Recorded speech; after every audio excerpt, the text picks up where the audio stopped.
Hey, Hey, everybody. episode 26, the Thursday Exchange. Beat you to it that time. Yes, you did. Thank you guys for joining us tonight. Got a lot to talk about, and tonight's main focus is going to be speech integrity. And the current events in the news definitely are going to Make definitely us blend wonder. with our topics. Perfect. Who you want to start? You want me to start? You want to start, or how you want to do Well, this? since we're talking about being truthful with your speech, I know a lot of people still think that it is the case, but Giuliani just got his license removed as a lawyer, basically to practice law. For what else? But he had that license removed because he was spreading false claims about the election up until the election, and yeah, it kind of something I read about that too. That he doesn't even really care.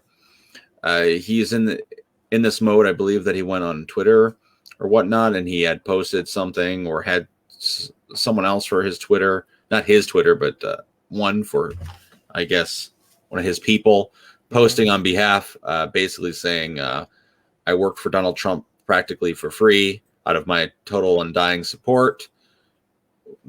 Suspend my worthless, law." Is he going senile? At this time, who knows? It's really sad though, and it's a tragic thing. For all those people out there who are diehard Giuliani fans. I remember Giuliani after September 11th, and He did a I good saw job him at the time. as a hero. Yeah. And he ran for president then. Shortly after that, I think right after Bush was out of office, 2008. And I really I kind of rooted for Giuliani in a way. He was a hero. And then something happened. New York. Yeah, something happened over the years where he kind of went down the slippery slope to Trump Town, and not even hating on Trump supporters or anything like that, but he kind of called the yellow brick road of gold. His integrity. He didn't care who he offended. He was a tough talker all of a sudden. I saw him on all these panelists on like MSNBC, CNN, Fox News, where he was just wild and obnoxious. It's like one of those boxers who got hit too hard in the head, and then all of a sudden they're a different person. It's one of those things. We were talking about it last week. We were talking about government and people in public service, how sometimes maybe it's time to, you've been in the game a little too long. Maybe it's time to kind of get out of there. But, he stayed a little too long, I feel. You laugh, you look like this. Maybe like I said, it's a tragic thing. When you remember Rudy Giuliani, like I said, I remember him as a hero. Yeah. And then seeing him up there during the Trump trials, like where his hair was leaking down his face, like his dye. And when he got put on Borat 2, where they basically got him where it looked like he was trying to seduce a younger woman, and he claimed he was just adjusting his pants. Like, they made an entire mockery and fool of him. And it's really... He walked right into it, too. It's a sad reminder. But like I said, when we're talking about speech integrity, it definitely... Someone like this who's spreading false information, if you want to dig deeper into it, like... the words that were coming out of his mouth were affecting thousands upon thousands of people. And there's going to be a lot of people who are diehard, like they're like, no, he is right. He's not, like, they shouldn't take his license. This is totally wrong. I understand there's a whole group of people who are still diehard. They think Trump is coming back before the end of this term, kind of thing. Like, people are... I've been reading stuff about that too, not to jump too much in the slippery slope of goofiness, but there's a lot of people out there who believe that Trump is going to get reinstated as our president of the United States. Nothing against Trump. People are saying he can run for run for Congress or something like that. And when Biden passes away for natural causes, and Harris, calling his way up the ladder or something. Harris, people have the whole thing planned out, who's going to step in what roles. Pelosi's going to go here, and Harris is going to go there, and Trump is going to vote them both out. Listen, guys, he has a better chance of running in 2024, which I highly doubt, than him getting reinstated right now. So, like, I don't think they're going to break the Constitution for nothing. If you guys really want him to be your president, what I can tell you is this: get him to run and put your money where your mouth is and go out and vote for him. But this whole idea that, he's just going to get magically reinstated, that's another talk about speech integrity. We're talking about Trump. We're talking about Biden. We're talking about anyone really with Obama, these anyone. We all know what's the difference to you between speech integrity and honesty? Look, there's like the literal definition of speech integrity, saying exactly what you mean, verbatim, no nuance, no nothing. Yes, there's that kind of speech integrity. But to me, it's basically like, be honest about, don't do something in public that you wouldn't do, or don't do something in private that you wouldn't do in public for fear of shame. Like, and there are things that we are going to do in private, obviously, let's be real. But put your money where your mouth is. Do what you say you're going to do. Don't lie. And that's an important fact too. Now, we just had the most, I said, maybe blunt president we've ever had in the history of time when it comes to Trump. And that was people's love for him. People loved because they believed, regardless of what he said, he shot from the hip. He wasn't afraid of offending people. And he didn't kind of censor himself. And a lot of times when we see these, he was a very good orator, whether people like him or not. He was very captivating of his audience when he spoke. And that's what I'm saying. But the fact is, would that be considered integrity if he believes in his word and lives through it? But does he really? That's what I'm saying. That's the perception of it all. How you perceive being good. I mean, to him, there's people out there, people I know, that view him as like Jesus Christ. They think that, he was put on this, and you got to think, with a lot of religious people, he's the very first president to march with the walk of life. During the end of the world, what it seems like at this point. Yeah, I mean, he was the only president to really champion, life when it comes to, unborn babies and stuff like that. So a lot of very religious people,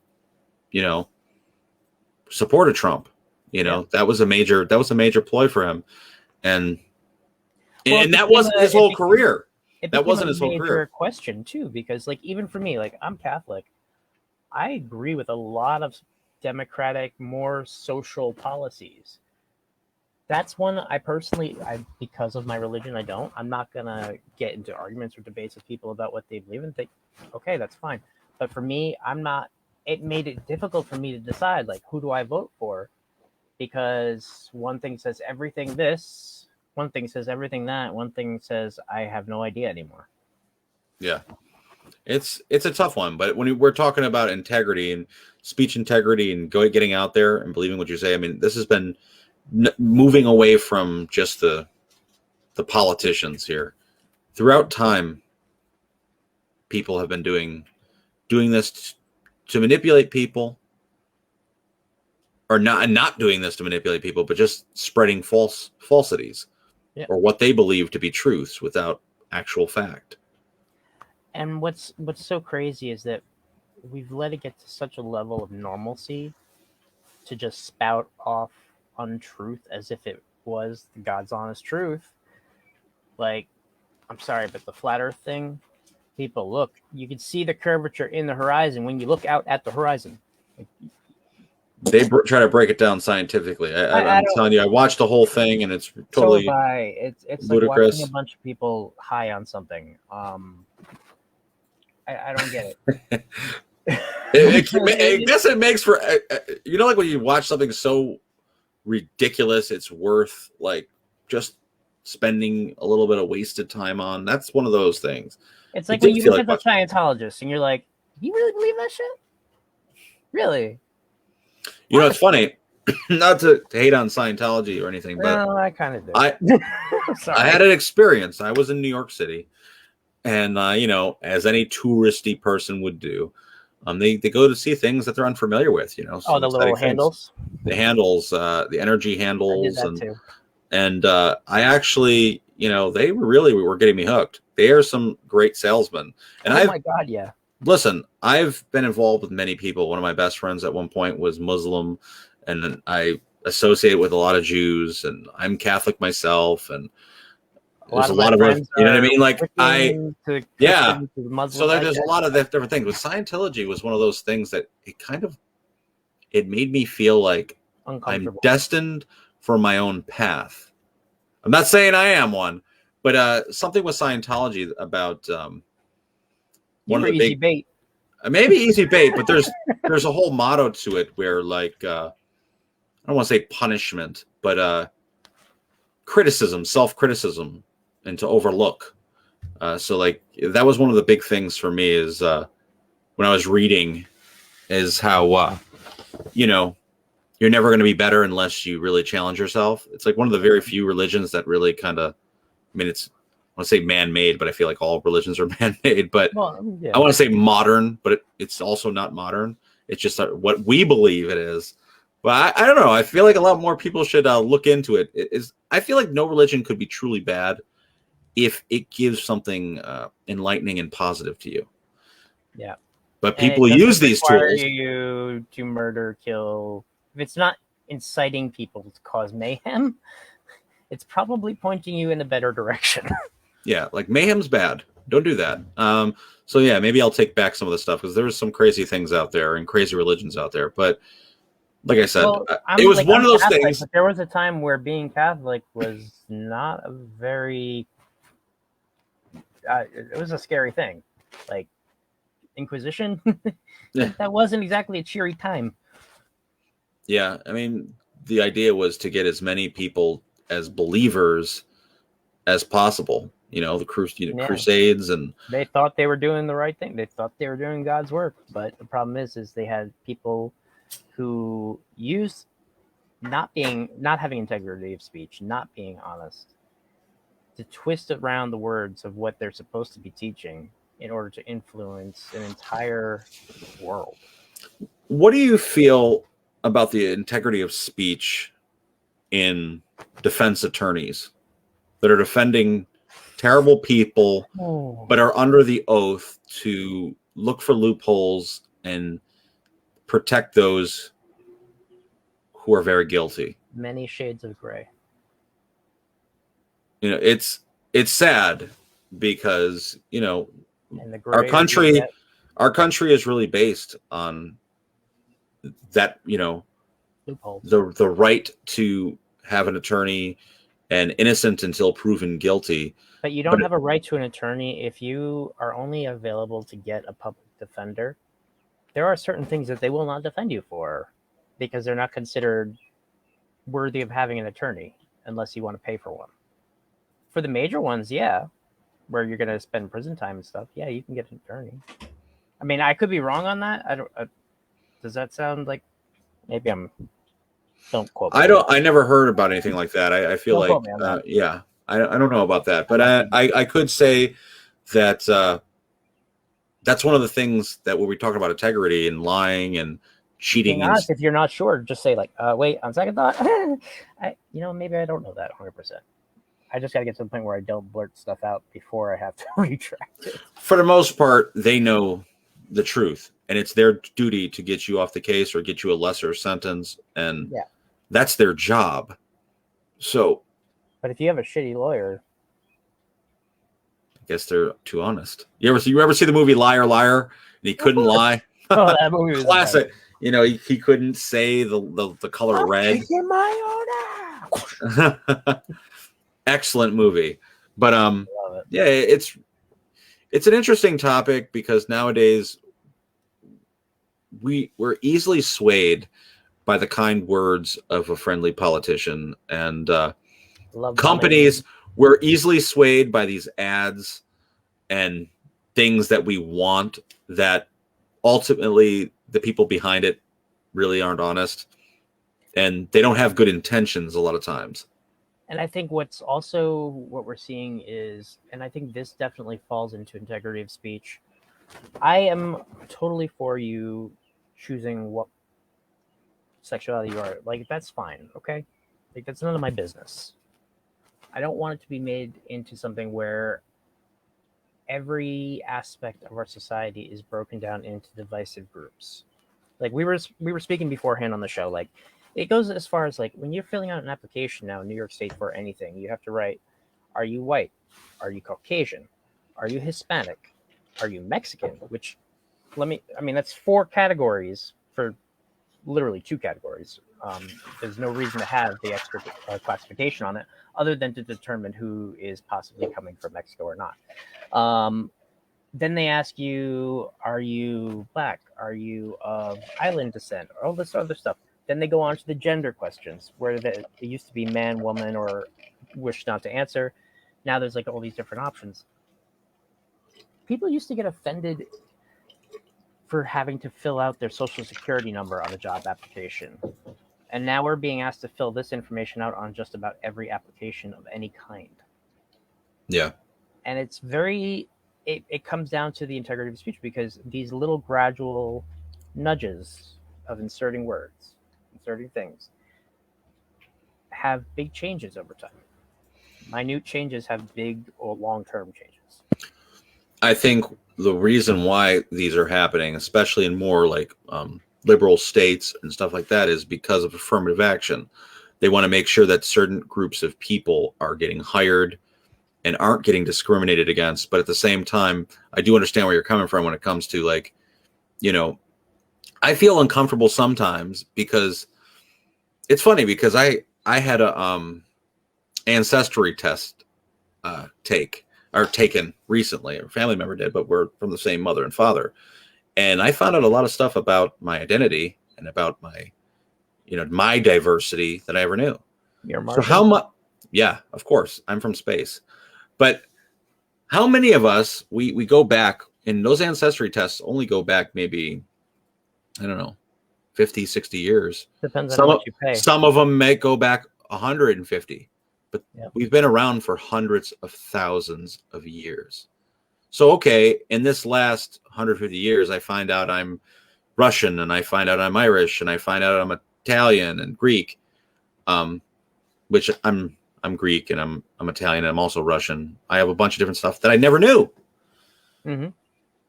Go back another 150 years, 150,000 years. How much different do this? So, like, when we do these tests, we're kind of unsure of what we all are. We assume we're these things. And being that thing is not necessarily, it doesn't. Yes, I'm white. So if we're going to do that, then we should have a shade gradient, because I'm very white. Or a list of every single nation on the earth, and then just mark what nation you are, mark what color you are, call it a day. I mean, yeah, that's what I'm saying. It's really not honest information, other than the fact that black, white, Hispanic, or tan, or whatever you want to put on there, because it's a way for them to make discriminatory actions, which that is a systemic problem. But it's also a way for them, census information, to make policies. You think about it, like, they're going to make a determination on what funding goes to what areas based on demographics, which are obtained through those methods, which I don't, in and of itself, is okay. That's what governments do. I get that. But it's being used for the purpose of profiling people. Yeah. And that's definitely, we were talking about that last time, something that we want to avoid at all cost. Yeah. Grouping people in one area. And, to take it even a step further, like, integrity of speech and, being impeccable with your word, like, I tend to err on the side of being honest, even when it hurts, because, like, when you make a mistake, you don't want to fess up to it. It's easier to just be like, oh, no, that wasn't me. No. But, well, I had to do this recently where I had to fess up to it, and just basically having the integrity to stand up to, like, well, actually, I can't tell you that didn't happen because it did. And yeah, it's a hard position to be in, but you feel better about yourself doing it. I find that to be the best way out of a situation. A lot of times, going back to politicians and whatnot, and even companies that do this, they say one thing and they go back on their word, or they try to like manipulate and say it was a misinterpretation of what I was truly trying to say, or you misquoted me or whatnot. They do all these deflecting as opposed to coming out and just downright saying, listen, I misspoke. I said something ignorant. You know, I could be a jerk sometimes. And that was one of the things that, you know, we haven't really heard. Like, there's been Biden going on, you know, before the campaign trail. And even now, he says stuff that's just goofy. And in the past, there's just downright racist. But when they were talking about how Trump spoke very aggressively to the media, he was, because the media was like ripping him apart. And I watched the media kind of like eggshells talk to Biden, and I've been watching these clips of Biden snapping on reporters, like snapping on him, like belittling them, badgering them, and he's totally in the wrong because he's misspeaking, and he doesn't have the facts. He's mislabeling countries. He's doing all types of stuff, and I'm just saying, like, well, I guess the differences of how, you know, it's the same type of treatment with the media. They both were getting barked at by these presidents, but one kind of got a slap in the wrist and the other didn't. So, yeah, I mean, that's definitely an issue, and you know, it is interesting that when you look at the population, how half of it's like pretty split down in the middle, conservative and like more liberal, kind of like in those two denominations. How is it that an entire branch of like our information system, the media, which literally controls the flow of information to everyone, how is it that that entire branch of our system of life is all one party in general? It's really hard to believe. When you look at the actual statistics, when everybody else is pretty much split down the middle. I mean, if we weren't, we wouldn't have so many arguments in Congress. We would be able to agree and actually pass laws instead of just trying to block them. It's really, well, that's what it is. I think a lot of people too, because of the information they are receiving, and whether that's through, when we're talking about integrity, the media, how they kind of bend the laws of physics and truth. And I'm not pointing out to one political party, people. I say this: there was a side of the aisle that I quite leaned to for most of my life. Me too. And on that side of the aisle, especially during the elections, I was seeing how ridiculous and how certain news stations were promoting these certain individuals, and I'm saying to myself, this isn't like real news. If they're doing this is completely biased. They're picking a side. They're choosing to throw mud on the other candidate when that's not what it shouldn't be. And that's for ratings, and that's why news should never be for ratings. But you know, because of the ad sponsorship and whatever it is, space, it gets difficult. That's what it is. You know, it's like Jerry Springer of news. You know, they might as well just say, who's your daddy? And like, you know, today we're going to do a transformation contest like they do on Maury. You know, we're going to turn this ugly guy into a sex symbol. Like, they might as well, because that's what's going on.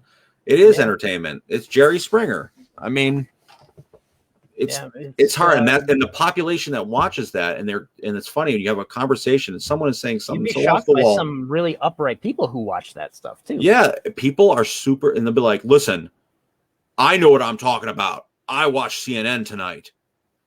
Oh, you mean you watch Mouthpiece Anderson Cooper, or what's the one for Fox? Tucker or whatever his face is. Tucker Carlson and So O'Reilly. you listen to one of the other, like which one? O'Reilly, where he has an opinion on someone prior to them coming on to speak, and that to me doesn't even let them speak. You know, you shouldn't have. They had for a while CNN, and this is like where people are probably going to dislike us or whatever. For a while, CNN had Piers Morgan on there, and until the ratings crashed, Piers Morgan came on the tail of Larry King as he retired the Larry King Show.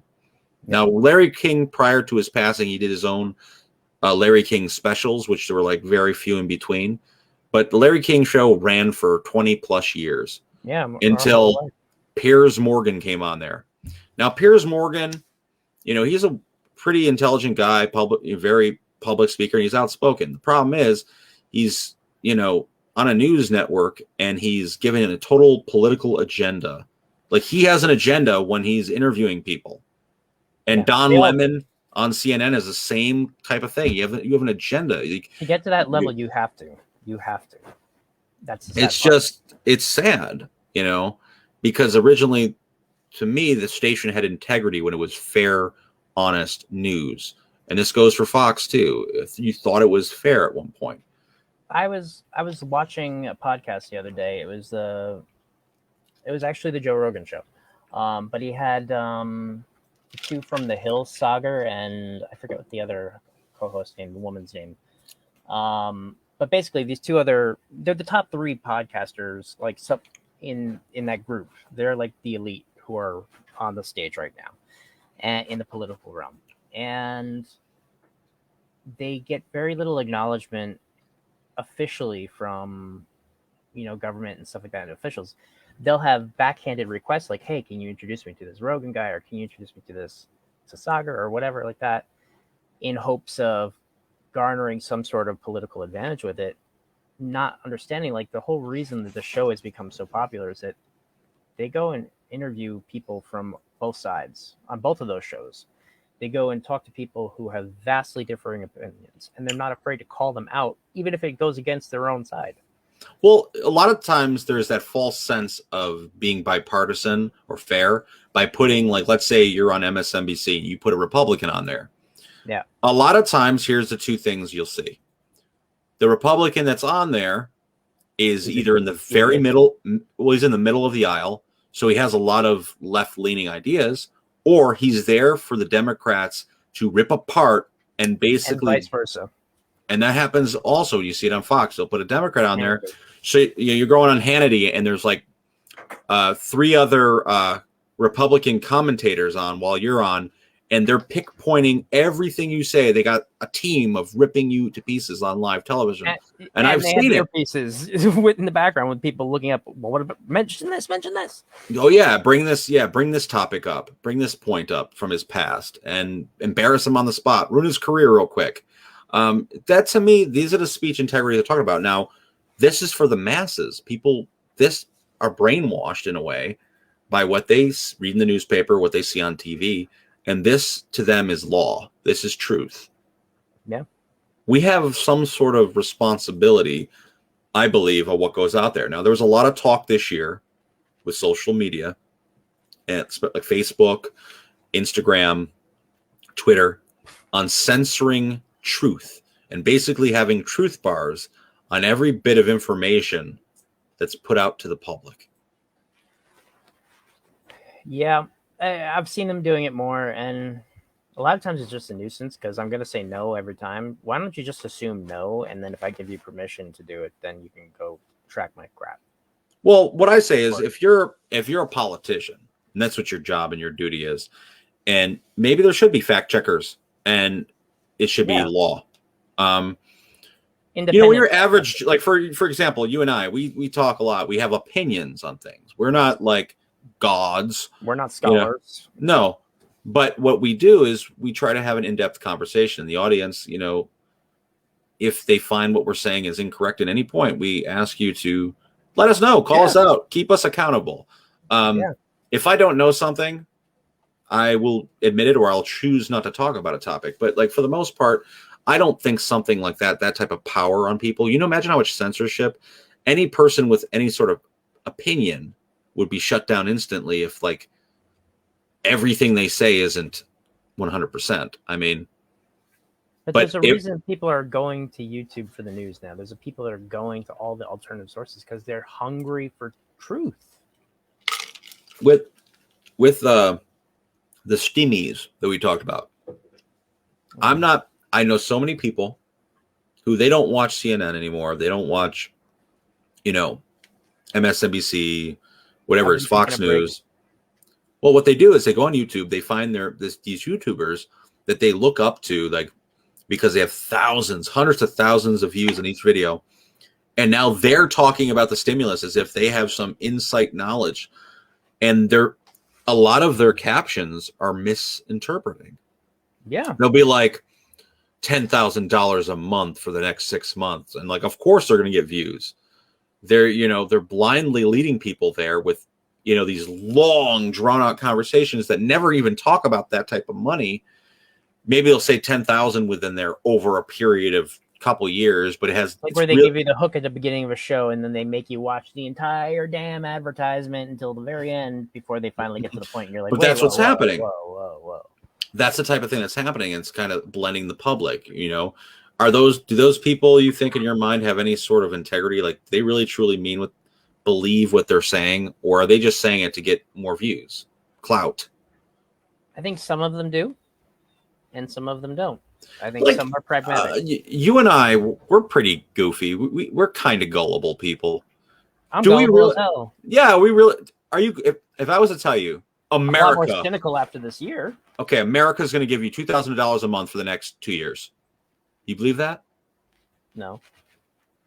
Why? Like, there's people out there with YouTube videos with hundreds of thousands of views. Unless you're talking about like people on unemployment or things like that, but. If you're talking about stimulus, no. Let's put it this way, I ain't buying it. I don't know how people do, but I think people should be held accountable for writing or for doing things like that. People are inventing currencies because they don't even trust the money that we have right now. I've been seeing a lot of it's funny. I've been getting a lot of like ads on Facebook from like random supermodels that just want to know me, and they have like, as soon as you like open up, like, who the hell is this person? It says like Bitcoin ambassador, and there's like a few of them, and I'm like, what the hell is this? I've gotten every other variation of crackpot fake profile approaching me, but I haven't gotten that one yet. Yeah, I guess it's a thing now. Like, it's probably some like dude behind a camera in some other. It's American. Yeah, some foreign guy in another country trying to steal my identity. I don't know, but listen, buddy, you don't want my identity. You ain't got shit to steal. But yeah, so I guess it's pretty old, but listen, it does you whatever. But yeah, I mean, this topic can really go on in depth forever because I think we're all products of speech integrity. We all get out there, especially if we're in the public eye. Yeah, you and I think, have a higher responsibility than most that we know, because we go in front of groups of people. We do these public podcasts, and I think if we were to go up here, we could have a very entertaining show if we could just spread lies. Yeah, I mean, if we acted like complete fools and ran around ranting crap like what's his name, like Alex Jones. Yeah, I'm sure we'd get ratings. We'd also get all the crap that he has, too. Like, the guy is entertaining. I'm sorry. Like, he is entertaining. He's also very offensive much of the time. Take it as you give it. I don't know. A lot of it is BS, and a lot of it has ended up coming true. So it's. I don't know how anyone, even if you're a conservative, you think about that, you're a conservative and you really like Alex Jones. I just think he's hilarious, but not. He's so serious. He is so disrespectful. He's horribly disrespectful. He's such a like, I can't. I seen him. Marco Rubio was coming out of a meeting, and like Alex Jones was there. It's on YouTube. Look it up, people. Alex Jones and Marco Rubio. The way he talks to Marco Rubio as a reporter, he's like hollering in his face and yelling, talking about like yoking him up.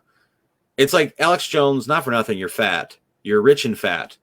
Yeah. Like, who are you going to yoke up? Like, you're going to chase Marco Rubio, this young, good-looking guy? I mean, he'd probably whoop your ass in real life. Have a heart attack.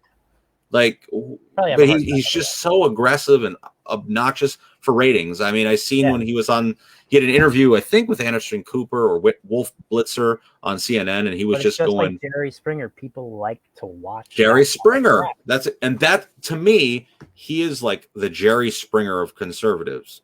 He's up there. People believe him. And it happens. It's really important. People like that do it also intelligently because they sprinkle in little bits of things that are true, so that not everything they say sounds like complete BS.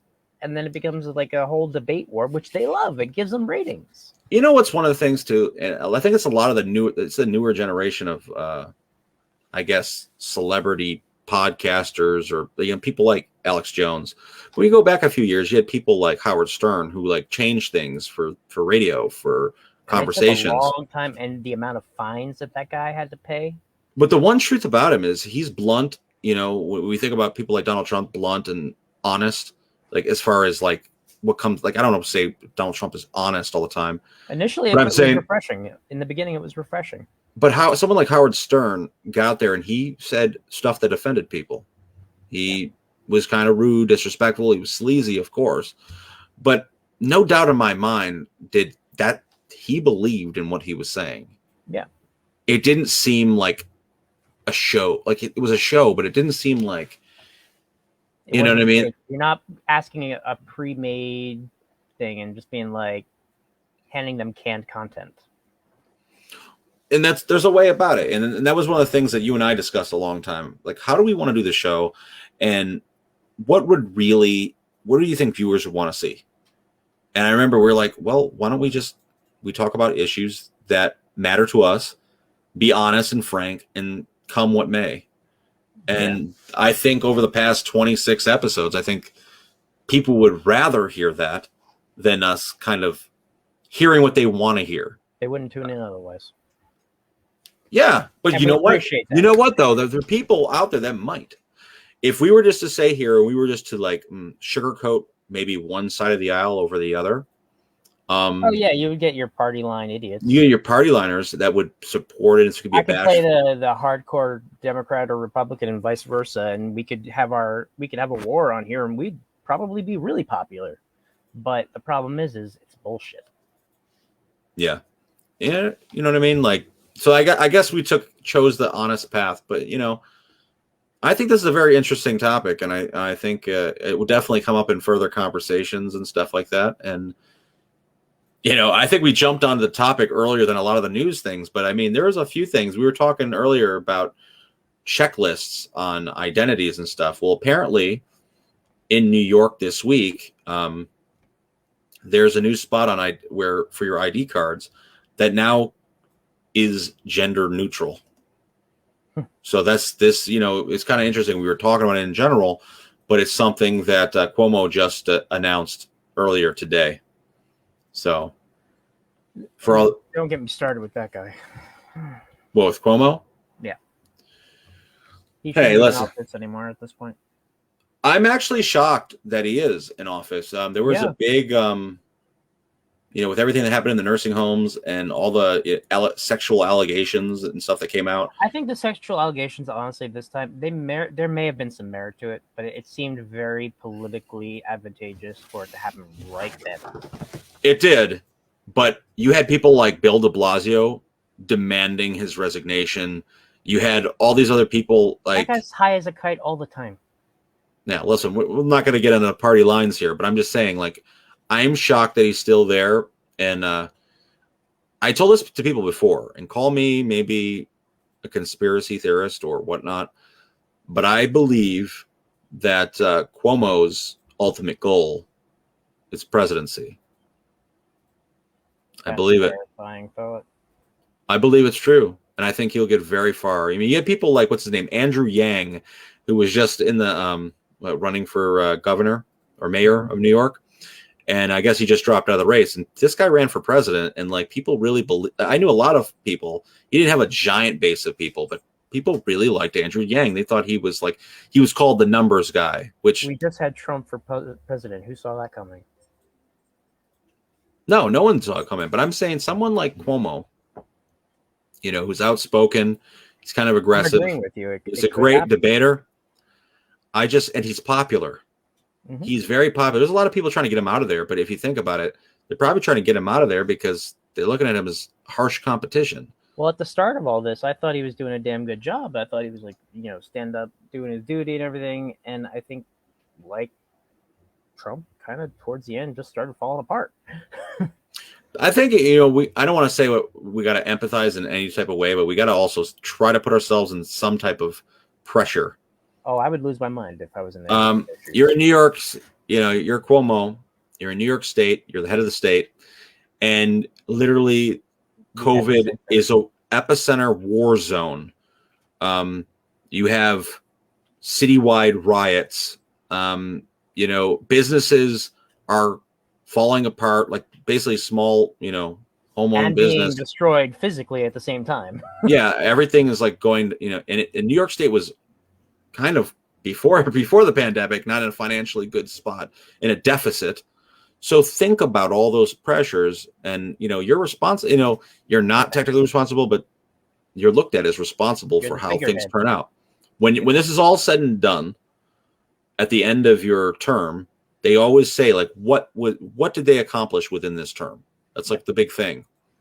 It's going to be scary.